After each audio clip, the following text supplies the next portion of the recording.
Overlord Season 1 was probably one of my favorite isekai shows to come out of 2015. I didn't really talk about it that much because exactly 3 months later, another show with a similar concept came along and blew everything out of the water. Nevertheless, it doesn't change the fact that this show was extremely well done. It came out of left field by never really introducing us to the main character as he was in the real world, only having us be introduced to him while he was in the game or simply after he is transported into it. Overlord Season 1 did something that no show at that time had done before, acknowledging just how ridiculously overpowered their main character is, making him out to be not only the strongest player in the game, but well above the strengths of any of the NPCs. Thus, the drama of the show is never really about the main character Ein struggling to beat someone, it's more so about better understanding the world that he's been transported into. The show is an exploration of the world and the drama that comes from the mysterious circumstances of how they were teleported there, along with whether or not Ein feels like someone deserves to live or not. As a matter of fact, a large portion of the season is dedicated to showing off just how broken and overpowered Ein's is. The only real fight giving him any trouble is when he's forced to fight one of his own guard members who was forced to betray him. Which, may I say, also gave the show a great chance to show off the difference in strength between Ein's and everyone else. So Season 2 comes around and I'm personally expecting a similar formula to the previous season, only to get this shit. These salamander people took the speed of the show, which is usually 1,000 miles an hour, and brought it all to an abrupt stop. The show was always so fast-paced and following Ein's movements, and now we're spending most of the first 5 episodes with these things. Look, I understand what most of you guys are already typing in the comments down below. What, you don't like the lizard people? And my honest response is I don't think they're bad. As a matter of fact, I think a show surrounding them would be pretty interesting and would totally be something I'd watch. But this isn't Overlord. This is not what the show is about. This is not what I signed up for when I decided to watch Season 2 of this show. I mean, it's like going from Devilman Crybaby to Digimon. I mean, the premise is similar, but it still feels very weird. Now, all joking aside, I haven't made any structured arguments on why I have this opinion yet, so let's start.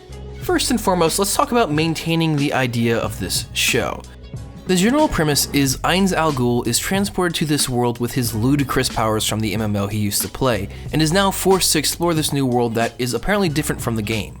In the process, he discovers that no one is anywhere near as strong as him, and that he is no longer human.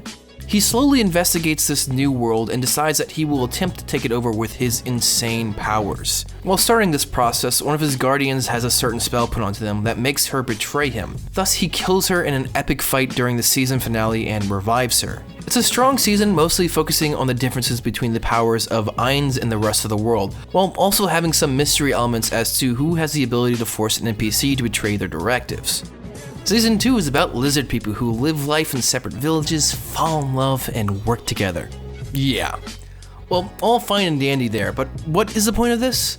The show swings from this interesting mystery show about Ainz Al Ghul who has all the strength in the world to this weird, offbeat romantic comedy about lizard people. I just don't understand the point of developing them as much as they have. I don't think the development is bad per se, it just feels wasted. It feels like the author of the show doesn't exactly know what they want to write, and that hurts the overall flow of the series. Now that the show has spent half of the second season focusing on these lizard people, they have to become more relevant than they already are. If the show just kills them off and then leaves them, it really will feel like half of the season was wasted on developing them this much. But the trade-off is, if you do involve the lizard people more into the show, how exactly would one do this?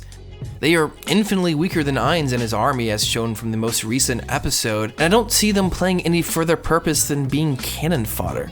It just really feels like a waste. But then again, I'm not the writer of this show, so maybe I missed something. It's clear that Kugame Miriyama, the writer for Overlord, is pretty talented, so I hope that this person is capable of writing themselves out of this corner. And if so, I could definitely see Overlord Season 2 not sucking. Thank you guys so much for watching. This week I'm actually away from home. I'm currently in Louisiana visiting family and enjoying Mardi Gras. So, sorry for the change in scenery. I know you guys were just getting used to the other place. But I'm going to be a little bit more active on social media, so please follow me on Twitter if you want to see what I'm up to and what I'm doing. A huge shout out to all of my patrons. As usual, you guys are the lifeblood of this channel, and thank you so much for your donations. If you're interested in chatting with me, seeing how I edit, or just supporting the channel, I run a $1 a month Patreon to make that as easy as possible. Make sure you guys share, like, comment, and subscribe. This is Manime Matt. Make sure you guys say, man, go watch that goddamn anime!